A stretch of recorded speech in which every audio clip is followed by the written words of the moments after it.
তুমি তোমার নিজেকেই ধোঁকা দিতেছ। বোঝা গেল নামাজ তোমার হলো না। তুমি নামাজে গিয়ে মানুষের কাছে সম্মান পাওয়ার জন্য শুধু উঠোক আর বৈঠক লাগানো হলো, প্রকৃত নামাজ তোমার আদায় হলো না। ঠিক না বল? কথা বলেন না কেন? যুবক আমার, আমার নবী আপনার নবী 50 ওয়াক্তের নামাজ নিয়ে যখন 6তম আসমানে এলেন, মুসা নবীর সঙ্গে দেখা হলো। হযরতে মুসা আলাইহিস সালাম বললেন, কি আনলেন?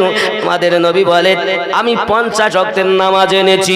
হযরতে মুসা আলাইহিস সালাম বললেন, নবী গো, আপনার কাছে একটা আরজি, এত নামাজ আপনার উম্মত আদায় করতে পারবে না, আপনি একটু কম করে আনুন। নবী আমার চলে গেলেন। আল্লাহ 50 থেকে 45 করলেন, আবার এলেন, আবার আল্লাহ পাক আল্লাহ তাআলা 40 করলেন, আবার গেলেন 35 করলেন, আবার গেলেন 30 করলেন, আবার গেলেন 25 হলো, আবার গেলেন 20 হলো, আবার গেলেন 15 হলো, আবার গেলেন 10 হলো, আবার গেলেন 5 হলো। মুসা নবী বলেন, আয় নবী আর একবার চলে যান। যারা নামাজ পড়ে না তারা বলতেছে, হুজুর যদি একবার নবী চলে যেতেন কষ্ট করে ভোরবেলায় উঠতে হইতো না। ঠিক না? নবী মুসা আলাইহিস সালাম বললেন, নবী গো আপনি আর একবার যান। আপনার আমার নবী উত্তর দিলেন, ওগো নবী মুসা, এবার আমার আল্লাহর কাছে যেতে আমার লজ্জাবোধ হয়।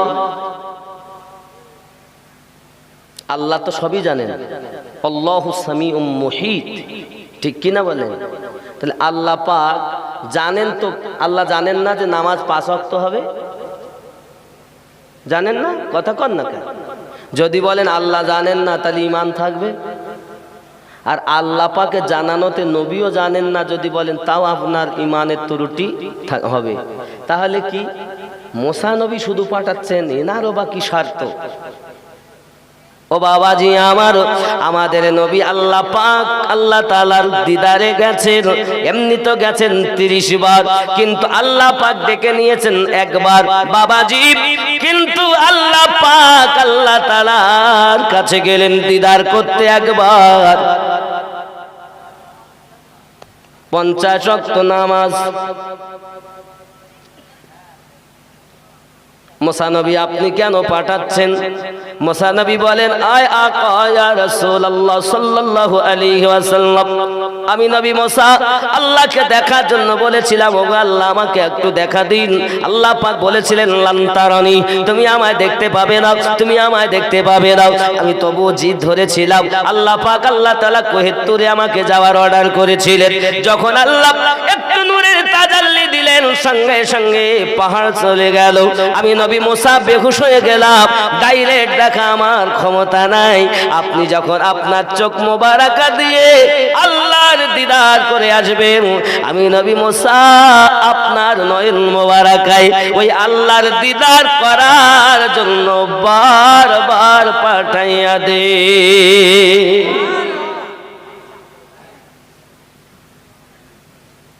আল্লাহ আপনি কেন আস্তে আস্তে কমালেন? একবার তো দিলে হয়তো। একবার দেবেন যে দোস্ত বারবার আসতে হবে না, 50 ওয়াক্ত হবে না, 5 ওয়াক্ত নিয়ে যান। হে যুবক আমার, আমার আপনার নবী সাল্লাল্লাহু আলাইহি ওয়াসাল্লামকে আল্লাহ পাক ডেকেছেন একবার, কিন্তু আল্লাহ পাক আল্লাহ তাআলা দেখাচ্ছেন জগৎবাসী আমার নবী কারো মুহতাজ নয়। আমি আল্লাহ পাক আল্লাহ তাআলা আমার নবীকে পাওয়ারওয়ালা পয়গম্বর বানিয়েছি। অপর জায়গায় আল্লাহ পাক ওয়াজ করে বলতেছেন, লাকাদ মান্নাল্লাহু আলাল মুমিনিনা ইয বাআসা ফীহিম রাসূলা, मैंने मोमिनों पर एहसान किया है, उन्हीं में अजमत वाला रसूल भेजा। আমাদের নবী মুহতাজ নয়। আল্লাহ পাক আল্লাহ তাআলা বলেন, আমি মুমিনদের প্রতি দয়া করেছি, তাদের মাঝে পাওয়ারওয়ালা নবী পাঠিয়েছি। ঠিক না ভুল? আমার নবী কি কে পাওয়ার দিয়েছেন? আল্লাহ।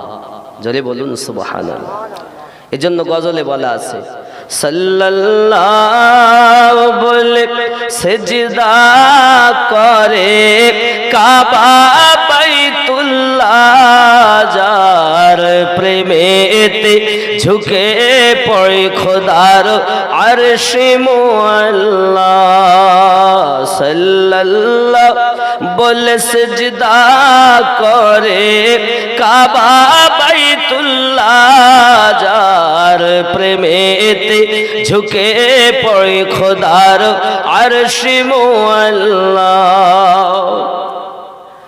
হলো ধন্য ধরা প্রিয় নবীজির নূরে যে নূর দেখেছিল মুসা নবী কোহে তুরে সেই নূরের প্রতি দরুদ পড়ে আল্লাহ তাআলা সেই নূরের তাজাল্লায় সারা জগৎ উজালা সাল্লাল্লাহু বলে সিজদা করে কাবা বাইতুল্লাহ যার প্রেমেতে ঝুঁকে পড়ে খোদার আরশে মুআল্লা জোরে বলো সিদরাতুল মুনতাহায় যিনি কাবা ঘরে আরশ ভুবনে তিনি সবার অন্তরে তিনি শামসুদ্দোহা তিনি বদরুদ্দোজা তিনি শামসুদ্দোহা তিনি বদরুদ্দোজা জিবরাইল এসে দিত যার নূরের দোলা সাল্লাল্লাহু আপনি আমি শুইছি দোলনায় দাদি নানি দাদা নানা ভাই বোন মা বাপ দোলনা দুলিয়েছে আর আমাদের নবী শুয়েছেন তো জিবরাইল আমিন দোলনা দুলিয়েছে তিনি শামসুদ্দোহা তিনি বদরুদ্দোজা তিনি শামসুদ্দোহা তিনি বদরুদ্দোজা জিবরাইল এসে দিত যার নূরের দোলা সাল্লাল্লাহু জোরে বলুন আব্বাজি আমার সোনা মানিকেরা নবী দোজাহান সাল্লাল্লাহু আলাইহি ওয়াসাল্লামকে আল্লাহ যে পাওয়ার দিয়েছেন আয় আল্লাহ আপনি কেন আস্তে আস্তে কমালেন আমার নবীর শান দেখানোর জন্য আয় নবী গো আপনি কেন গেলেন আমার নবী বলেন উম্মতানেরা আমি গেছি শুধু আমার উম্মতের মায়ায় জোরে বলুন সুবহানাল্লাহ আমার নবী বলেন আল্লাহ কম করিয়ে দেন আমার আপনার নবী আল্লাহ পাকের দরবারে আরজি জানালেন এমন সময়তে আমাদের নবী আল্লাহ পাকের দরবারে আরজি জানালেন আল্লাহ বলেন হাবিবি তুমি যাতে রাজি আমি আল্লাহ তাতে রাজি জোরে কোন সুবহানাল্লাহ আমি আল্লাহ দিলাম 50 তুমি চাইছো কম করাতে দিলাম এমনি কম করাতে করাতে 45 কমে গেল 5 থেকে গেল আমার আল্লাহ বলেন তুমি যাতে রাজি আমি তাতে রাজি বাবাজি কিন্তু নবী আমার এমন নবী বললেন নামাজ কম করিয়ে দাও আল্লাহ নামাজ কম করিয়ে দিলেন কিন্তু বাবাজি আমার নবী কথা বললেন না যে সওয়াব কম করিয়ে দাও 5 ওয়াক্তের নামাজ পড়ো 50 ওয়াক্তের সওয়াব লাও আমার আল্লাহ বলেন হাবিব গো তুমি যাতে রাজি আমি আল্লাহ তাতে রাজি যারা বলেন নবী মিরাজে একবার গেছে তারা যেন 50 ওয়াক্ত পড়ে আর আমরা জানি আমার নবী 5 নং 45 9 বার বেশি গেছে তাই আমরা 5 ওয়াক্ত পড়ি আর 5 ওয়াক্ত পড়ি 50 ওয়াক্তের সওয়াব লই জোরে বলেন জোরে বলেন জোরে বলেন কথা কি বুঝে আসছে আব্বাজি আমার সোনামানিকেরা, আমরা 5 ওয়াক্ত নামাজ আদায় করি, এখন এই নামাজের মধ্যে আমরা চুরি করতেছি বাবা। আল্লাহ পাক আমাদেরকে সৃষ্টি করেছেন, আমাদের দেহের মধ্যে দিয়ে দেহ আছে, হাত পা চোখ কান আছে, এর মধ্যে আপনার কিনা রয়েছে কি নাফস, এর মধ্যে রয়েছে কল, বাবাজি আমার এর মধ্যে রয়েছে আত্মা। খুব ভালো করে বুঝবেন কি আছে আমাদের দেহে, এর মধ্যে কি আছে, নাফস আছে, কলব আছে। আর আমাদের প্রত্যেক মানুষের দেহের মধ্যে এক টুকরো গোস্ত সব থেকে মূল্যবান, ওই গোস্তটার নাম হলো কলব। জোরে বলুন সুবহানাল্লাহ। মন ভালো যার সব ভালো তার, মন খারাপ যার সব খারাপ তার। আব্বাজি আমার সোনা মানিকেরা, আপনি যে আপনার ভিতরে কলব আছে আপনি চিনলেন না, আপনার মধ্যে আত্মা আছে, আত্মাকেও আপনি বুঝলেন না। বাবা আমার ভালো করে বুঝবেন, খেয়াল করবেন, যে ব্যক্তি নিজেকে চিনলো না সে ব্যক্তি আল্লাহকে চিনতে পারলো না। তাই দলিলে পাওয়া যায় মান আরাফা নাফসাহু ফাকাদ আরাফা রাব্বাহু, যে ব্যক্তি নিজের নফসকে চিনেছে ওই ব্যক্তি আল্লাহ চিনে নিয়েছে। আরো জোরে কোন সুবহানাল্লাহ। আত্মা আবার দুই রকম, এক হলো জীব আত্মা আর এক হলো পরমাত্মা। আচ্ছা, আপনারা কেউ স্বপ্ন দেখেন? কথা বলেন, স্বপ্ন কি দেখেন আপনারা? এমন কেউ কি আছেন এখানে যে স্বপ্নে জীবনে কিছু স্বপ্ন দেখেননি? দেখেন কেন? এ কথা তো কেউ বলতেছ না। আব্বাজি আমার, সে যে শ্রেণীর মানুষ হোক না কেন, প্রত্যেক মানুষ স্বপ্ন দেখে, জীবাত্মা নিয়ে ঘুরে বেড়ায়। যখন আরামে যায় পরমাত্মা ঘুরে বেড়ায় বাবা। এই পরমাত্মা নিয়ে ঘুরে দেখছি প্লেনে যাচ্ছে, শুয়ে উঠে দেখতে তো না, তুমি বিছানে রয়েছি তো, এরকম হয় না? এই যুবকেরা, তুমি তো বুঝলে না, নিজেকেই চিনলে না, আল্লাহ চিনবে কেমন করে বাবা? তুমি যে কাবার দিকে ফিরে নামাজ পড়তেছো, এই কাবাটাকে বলা হয় খলিলি কাবা। এই কাবা বানিয়েছেন হযরত ইব্রাহিম খলিলুল্লাহ তার বেটা ইসমাইল জবিউল্লাহকে নিয়ে। কিন্তু কাবা একটা নয় রে বাবা, কাবা হলো দুইটি কাবা, একটা হলো খলিলি কাবা আর একটা হলো জলিলি কাবা। যে কাবার দিকে ফিরে আপনি নামাজ পড়তেছেন ওই কাবাটা খলিলুল্লাহ বানিয়েছেন, আর একটা কাবা আল্লাহ নিজে বানিয়েছেন। ওই কলবে আমার আল্লাহ বসবাস করেন। আল্লাহর জন্য কোনো জায়গা নির্ধারিত নাই, তবু দলিলের ভিতরে পাওয়া যায় বাবাজি আমার, কুলুবুল মুমিনিনা আরশুল্লাহ, মুমিনের কলব হলো আল্লাহর আরশ। আরো জোরে কোন সুবহানাল্লাহ। আবার দলিল পাওয়া যায় ওয়া নাহনু আকরাবু ইলাইহি মিন হাবলিল ওয়ারিদ, আমি মানুষের ঘাড়ের শাহরগের থেকে আরো নিকটে আছি। আল্লাহ দেখো না, তাহলে আল্লাহ এত নিকটে, নবী কোথায়? আল্লাহ সেটা ওয়াজ করে বললেন, আন-নাবিয়্যু আওলা বিল মুমিনিনা মিন আনফুসিহিম, আমি আল্লাহ প্রত্যেক মুমিনের জানের থেকে আরো নিকটে নবী রেখেছি। নবী মদিনায় ইন্তেকাল করে রওজায় শুয়ে আছেন, কিন্তু নবী আছেন প্রত্যেক মুমিনের জানের থেকে আরো নিকটে। আমার আল্লাহ ওয়াজ করে বলেছেন, যারা হবে মুমিন তাদের জানের থেকে নিকটে নবী থাকবে। এটা আমার আল্লাহ পাকের ফয়সালা। জোরে বলুন সুবহানাল্লাহ। আপনি যদি নবী দেখেন না, এ দোষটা আপনার নাকি? এ দোষ আপনার। হে যুবক, খুব ভালো করে বুঝে নেন, আপনি নিজেকেই তো চিনলেন না। আপনি যে আল্লাহ বললেন, আল্লাহটা কিভাবে বলবেন আপনি জানেন না বাবা। আপনার ভিতরে ময়লায় পরিপূর্ণ হয়ে গেছে, এই জন্য আপনার ভিতরে রোগ পরিপূর্ণ। আপনি হারাম খেয়েছেন, এক লুকমা খাওয়ার পরে আপনি তওবা করলেন না, ময়লা পড়ে গেল, আস্তে আস্তে বিনা তওবায় রয়েছেন, ওটা বৃদ্ধি পেল, তিল কলবটা ময়লায় পরিপূর্ণ হয়ে গেছে। আপনার নাভির নিচে আছে একটা নাফস, তাকে নাফসে আম্মারা বলে। ওখান থেকে তুমি বলো লা নেই, লা ই, এই বুকের কাছে হাড্ডি, এখানে হবে লা ই। লা কপালে, হা মাথায় হলো আকফা, লা ইলাহা, লা ইলাহা। বাবা গো নেই কোনো মাবুদ। কি হবে, কি হবে? শুধু আল্লাহ আল্লাহ করলেন, স্বাদ পেলেন না। কোরআন তেলাওয়াত করলেন, স্বাদ পেলেন না। নামাজ পড়তে গেলেন, স্বাদ পেলেন না। আল্লাহ পাক আপনাকে আমাকে জবান দিয়েছে, এই জবানে যদি ভাত খাই স্বাদ পাবো, গোস্ত খাই স্বাদ পাবো, রুটি খাই স্বাদ পাবো। মুরগির গোস্তর আলাদা স্বাদ, গরু গোস্তর আলাদা স্বাদ, পোল্ট্রি মুরগির আলাদা স্বাদ। তিতো হলো, ঝাল হলো, লবণ হলো না, এই জিহ্বা আপনাকে স্বাদ বলে দেয়। আল্লাহর নেয়ামত কোরআন আপনি পড়তেছেন, কোরআন আপনি স্বাদ পেলেন না বাবা।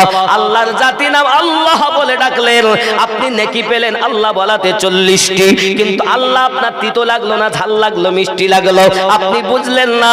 তার মানে আপনার ভিতরে ময়লায় পরিপূর্ণ হয়ে আছে রে বাবা। সোনা মানিক রে, আমার আল্লাহ পাক আল্লাহ তাআলার নামের যে কত মজা, আল্লাহ ওয়ালা যারা তারাই বলবে তার মজার পাওয়া। তোমার ভিতরে আল্লাহ নাই, তোমার শুধু মুখে। ওর কি শুধু মুখে? এসো যুবক আমার, তাহলে আল্লাহ ওয়ালা স্বাদ পাবো কেমনে?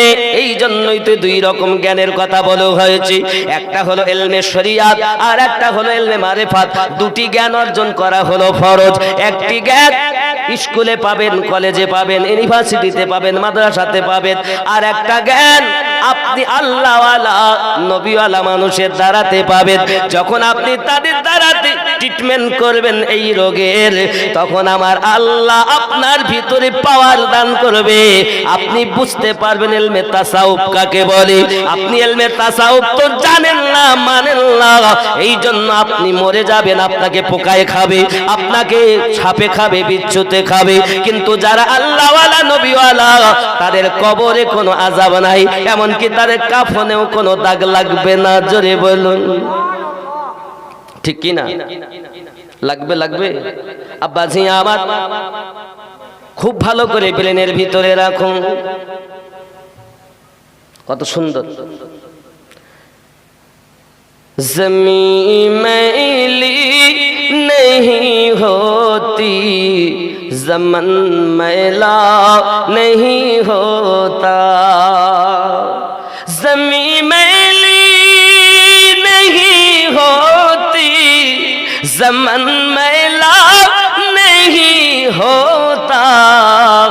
मोहम्मद के गुलामों का कफन मैला नहीं होता। मोहम्मद के गुलामों का कफन मैला नहीं होता।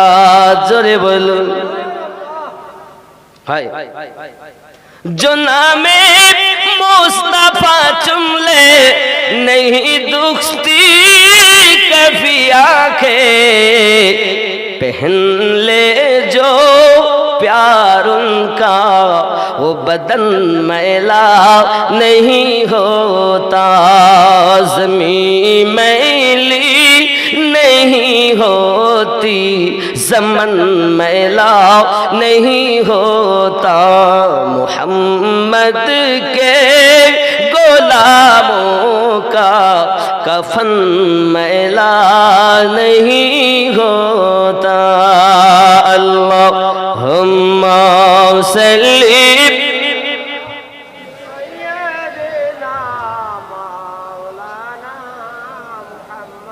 वअला आलि सय्यिदिना। হে বাবাজি আমার সোনা মানিকেরা, এখন আপনি এইখানেতে আপনাকে লা ইলাহা, এরপরে কি হবে? ইল্লাল্লাহ, ইল্লাল্লাহ। বাম ধার থেকে নিয়ে ডান ধারে রাখবেন, ডান স্তনের নিচে। এটাই হলো জলিল কাবা, যেটা হলো আল্লাহর আরশ বলা হয়েছে। যুবকরে, তুমি তোমার রব জানো না, তুমি তোমাকেই তো চেনো না, তুমি কেমন করে তোমার নবী দেখতে পাবে? নবী দেখতে গেলে তোমার মেশিনগুলো চালু করা লাগবে। একটা এক্সাম্পল দেব বাবা। আপনার ছেলে দিল্লিতে আছে, আপনি এখান থেকে তাকে দেখতে চাচ্ছেন, তো দেখতে গেলে মহিষা হাড়া এখান থেকে দেখতে গেলে তার কন্ট্যাক্ট নাম্বারে ফোন করা লাগবে। মোবাইলে যদি আপনার নেটওয়ার্ক না থাকে ফোন কি যাবে? কথা বলেন, যাবে? যাবে না। আবার সব ঠিক আছে, নেটওয়ার্ক আছে, কিন্তু টাকা নাই, যাবে? তো টাকাও থাকা দরকার, নেটওয়ার্কও থাকা দরকার। আবার আপনি তার সাথে কথা বলতে যাচ্ছেন, তাহলে যদি সব হচ্ছে কিন্তু কথা শোনা যাচ্ছে না, কেন? তাতে স্পিকার খারাপ, তার কাটা, স্পিকার খারাপ, কথা ওর কথাও শুনতে পাচ্ছেন না, আপনার কথাও সে শুনতে। ছবি যদি তাকে দেখতে চান তাহলে কিসে দেখবেন? ডিসপ্লে, নাকি? এই ডিসপ্লে ছবি দেখায়। আপনার সাধারণ ব্রেনে আপনি বলুন, আপনার ছেলেকে দেখতে গেলে মহিষা হাড়া থেকে এই মোবাইলটা কমপ্লিট দরকার, টাকা থাকা দরকার, নেটওয়ার্ক থাকা দরকার, আবার স্পিকার, এক কথায় তার যেগুলো দরকার এই মেশিনগুলো টানাটান হলে তারপর তাকে দেখা সম্ভব, ঠিক কিনা? তাহলে বেটা আছে দিল্লি, তাকে দেখতে গেলে যদি এর মেশিনগুলো সব ঠিক দরকার হয়, তো নবী মদিনায় আছেন, রওজা পাকে নবী শুয়ে আছেন, ওই নবীকে দেখতে গেলে আপনার এই মেশিনগুলো ঠিক করা দরকার না? কথা কন না কা? তুমি তো চোর, গিরগিটি, প্লাস্টিকের ফুল হইয়ে টুপি আর দাড়ি লাগিয়ে তুমি ঘুরে বেড়াচ্ছ, নামাজ পড়তেছো, লোককে ধোকা দিচ্ছ। বাবাজি আমার, আপনি হয়তো বলেন হুজুর আপনি আপনার কথা বলতেছেন, এটা রং কথা, দলিল আসেনি। অবশ্য আছে, আপনি কোরআন শরীফ বার করুন, কোরআন শরীফ সূরা হুজুরাত বার করুন, 14 নম্বর আয়াত বার করুন, খেয়াল করুন বাবা কি বলতেছে দেখুন। এই কোরআন মাজিদের আপনার কিনা সূরা হুজরাতের মধ্যে, বাবাজি আমার, সূরা হুজরাতের মধ্যে রব্বে কারীম জানিয়েছেন ছদ্মবেশী, এই ছদ্মবেশীকে আল্লাহ পছন্দ করে না। আল্লাহ যাদেরকে পছন্দ করেন তাদের কথা আল্লাহ নিজেই কোরআন শরীফে বলে দিয়েছেন। জোরে বলুন সুবহানাল্লাহ, আরো জোরে বলুন। আব্বাজি আমার, সূরা হুজরাতের 49 নম্বর সূরা, 114টি সূরার মধ্যে 49 নম্বর সূরার আয়াত নাম্বার 14। আয়াত নাম্বার কত? 14 নম্বর আয়াত। কি বলেছেন আমার আল্লাহ পাক ওয়াজ করে? বিসমিল্লাহির রহমানির রহিম। ক্বালাতিল আ'রাবু আমান্না قل لم تؤمنوا ولكن قولوا أسلمنا ولما يدخل الإيمان في قلوبكم وإن تطيعوا الله ورسوله لا يلتكم من أعمالكم شيئا إن الله غفور رحيم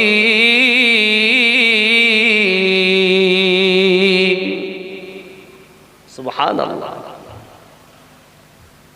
কি এর মানে?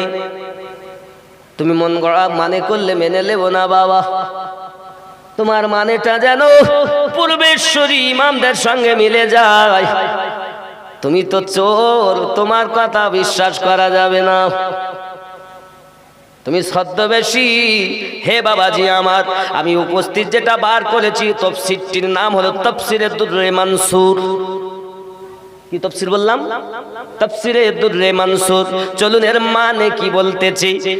দিহাত কে রহনে ওয়ালো নে কাহা ওয়ালাতিল আরাবু আমান্না, দিহাতের বসবাসকারী, দিহাত বলা হয় পল্লীগ্রামকে, পল্লীগ্রামের বাসিন্দা। দিহাত কে রহনে ওয়ালে, পল্লীগ্রামের বাসিন্দা, নে কাহা, তারা এসে বলল হাম ঈমান লে আয়ে হে। ক্বালাতিল আরাবু আমান্না, দিহাতের লোকেরা এসে বলল আমরা ঈমান নিয়ে এসেছি। আমার আল্লাহ বলেন কুল লাম তুমিনু, বলে দিন তুম ঈমান নেহি লায়ে, তোমরা ঈমান আনোনি। কে বলছেন? আল্লাহ। কি বলছেন? তাহলে কি এনেছো? আমার আল্লাহ পাক আল্লাহ তাআলা বলছেন বলে দিন ওয়ালাকিন কুলু আসলামনা, তোমরা কি করেছো? ইউকা হোকে হাম জাহেরি ফরমা বরদার হো গয়ে, আমরা প্রকাশ্যভাবে হুকুম পালন করেছি। কিরকম? দাড়ি রেখেছি, টুপি লাগিয়েছি, হাব্বা জুব্বা লাগিয়েছি, তসবিহ নিয়েছি, নামাজ পড়েছি, রোজা রেখেছি, হজ করেছি, যাকাত দিয়েছি, প্রকাশ্যভাবে আমরা হুকুম পালন করেছি।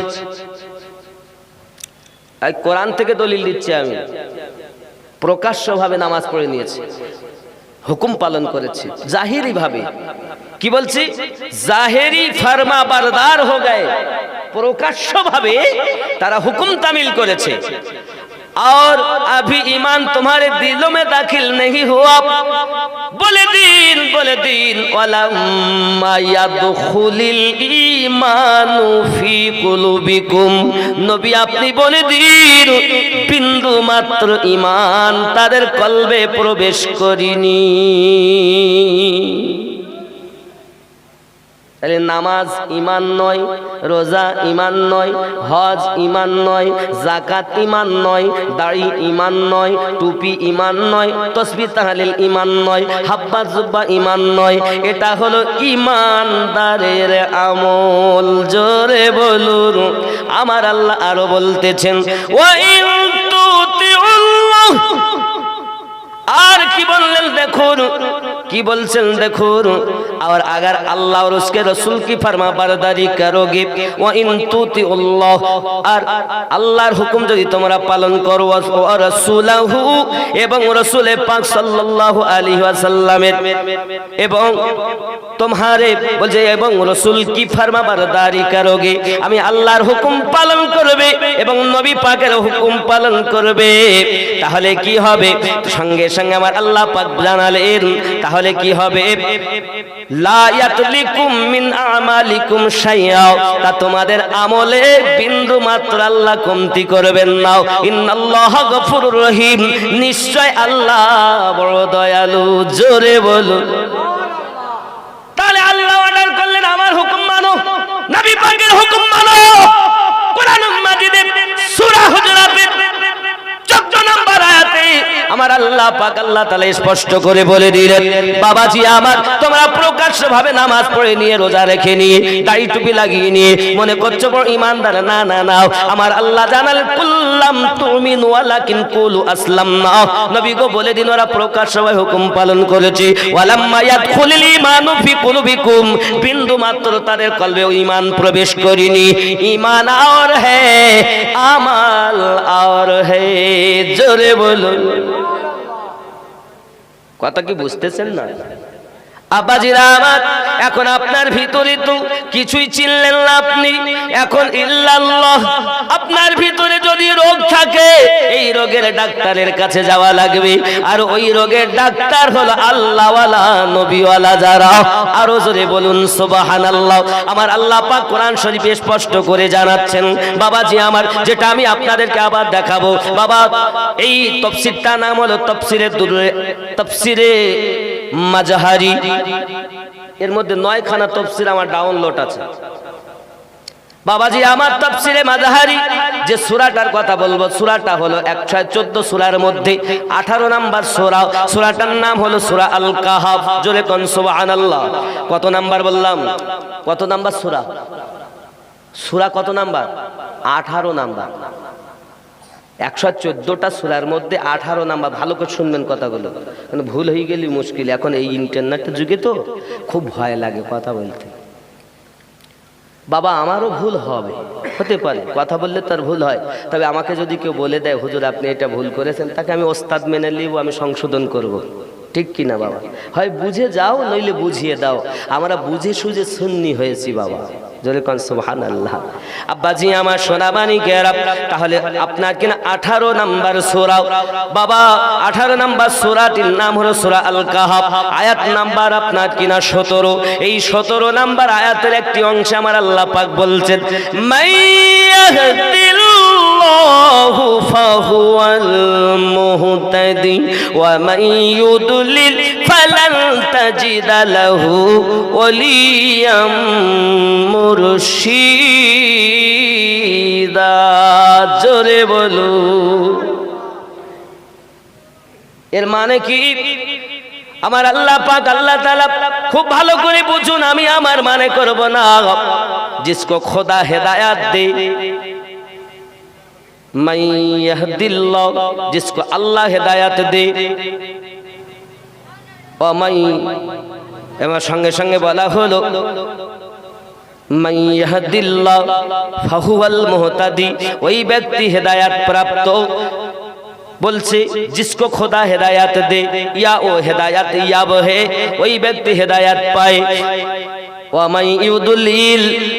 जिसको वो गुमराह करे, और যাদেরকে আল্লাহ পথভ্রষ্ট করবে মনে করেন, কি হয় फलन तजिद लहु वलियम मुर्शिदा, तो तुम उसके लिए कोई दोस्त रात राह बताने वाला नहीं पाओगे। তাহলে তোমরা কোনো বন্ধু সঠিক পথ দেখানে वाला পাবে না। বাবাজি আমার বোঝা গেল, আল্লাহ যাদেরকে হেদায়েত দেন তাদের জন্য সঠিক পথ দেখানেওয়ালা একজন পাঠিয়ে দেন, তাদেরকেই কোরআনের ভাষায় মুর্শিদ বলা হয়েছে। জোরে বলুন সুবহানাল্লাহ। আমরা ফারসিতে যাদেরকে পীর বলি। এই ভালো করে বোঝেন, আমি নবী থেকে শুরু করেছি, পীরে এসে শেষ করব, তাও কোরআন থেকে, কারণ আমাদের ফার্স্ট দলিল কোরআন। কথা কি বোঝা যাচ্ছে আমার? আব্বাজি আমার সোনাবানিকারা ভালো করে বুঝুন। এখন এই মুর্শিদগুলোকে কখনো আপনার কিনা বলা হয়েছে আপনার সলিহিন, কখনো বলা হয়েছে আউলিয়া। আরো জোরে কোন সুবহানাল্লাহ। এক শ্রেণীর মানুষ শুধু ওয়াজ করে বলে আউলিয়ারাই কোথায় যাবে তার কোনো ঠিক নাই। হে বন্ধু, আমি তোমার কথা মানব না। আল্লাহ পাক আউলিয়া সম্পর্কে কি বলেছেন? আল্লাহ নিজেই ওয়াজ করে বলছেন, আলা ইন্না আউলিয়া আল্লাহি লা খাউফুন আলাইহিম ওয়া লা হুম ইয়াহসানুন। জোরে বলুন, আরো জোরে কোন আল্লাহু আকবার। আলা খবরদার, হুশিয়ার, ডেঞ্জার, খতরা, বিপদ। ইন্না আউলিয়া আল্লাহ, নিশ্চয় আল্লাহর প্রিয় বান্দা যারা, লা খাউফুন আলাইহিম, নেই কোনো ভয় ভবিষ্যতে। ভবিষ্যতে কি হবে? পুনরায় কবর থেকে উঠতে হবে ভবিষ্যতে, মিজান নেকি বেদি ওজন হবে ভবিষ্যতে, পুলসিরাত পার হতে হবে ভবিষ্যতে, হাসর নাসর হবে ভবিষ্যতে। আমার আল্লাহ বললেন লা খাউফুন আলাইহিম, নেই কোনো ভয় ভবিষ্যতে, ওয়ালা হুম ইয়াহজানুন, না আছে অতীতের কোনো চিন্তা। আল্লাহ যাদের আউলিয়া বললেন তাদের ভবিষ্যতের ভয় নাই, অতীতের চিন্তা নাই। আর তুমি চোর মলবি এসে বলছো ওলিরা কোথায় যাবে তার ঠিক নাই, তোমার কথা গ্যারান্টিড নয়। যদি পারো আমার এই কোরআন মাজিদ আয়াত, কোরআনের আয়াত দিয়ে কাটো, তারপরে তোমার কথা মেনে নেব, কারণ কোরআনের দলিল হবে কোরআন।